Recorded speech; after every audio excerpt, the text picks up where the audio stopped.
नमस्कार, मी पंजाब जग. आज आहे 14 एप्रिल 2025 आणि मी आलेलो आहे मोहपुरी. आणि हे मोहपुरी गाव कोणाचं माहिती आहे का? हे रील स्टार जे आरती जाधव आहे तिचं गाव आहे. आणि तिच्या गावामध्ये त्यांच्या भावांच्या शेतामध्ये हे आंब्याच्या बागेमध्ये आलो. या ठिकाणाहून एक अंदाज देणार आहे. आल्याच्या नंतर ते म्हणले की यावर्षी आंबे जरा कमी लागले. तर मी म्हटलं गावरान आंबा कुठे? तर तिथं दाखवलं तर त्याला तर फुलच नाही लागली. ज्या वर्षी गावरान आंबा पिकला आणि तुम्ही रस खाल्ला की समजायचं दुष्काळ पडणार. पण यावर्षी योगायोगाने त्या आंब्याला आंबेच नाही लागले, म्हणजे पाऊस जास्त होणार. असा 2025ला पाऊस जास्त होणार म्हणून हे अंदाज त्या आंब्याच्या झाडानं दिला. आणि या ठिकाणाहून आज 14 एप्रिल 2025 आज अंदाज देणार आहे. राज्यातल्या शेतकऱ्याला सांगितलं की आणखीन 14, 15, 16 2-3 दिवस ढगाळ वातावरण आहे.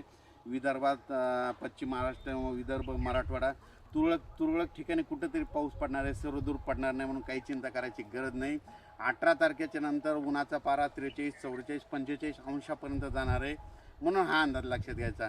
आणि यावर्षीचा सर्व शेतकऱ्याला अंदाज सांगतो की यावर्षी म्हणजे मी जानेवारीपासूनच म्हणतो की या 2025ला खूप पाऊस पडणार आहे. 26ला कमी राहणार आहे, 27-28 जास्त राहणार आहे, 29ला कमी राहणार आहे, 30-31 जास्त पडणार आहे, 32ला कमी पडणार आहे, 33-34 खूप पडणार आहे, 2035ला कमी पडणार आहे. म्हणजे 2 वर्ष पाऊस पडणार आहे, 1 वर्ष थोडा कमी राहील, पण पीक जास्त येणार आहे. आणि या ठिकाणी मी योगायोगानं इथं लग्नाला जात होतो आणि आरती जाधवचं गाव दिसलं आणि त्याच्यात पाठी दिसल्या. त्यानंतर मला चला तिला भेटून जावं आणि या ठिकाणाहून खास करून या गावाहून अंदाज दिला आहे. धन्यवाद.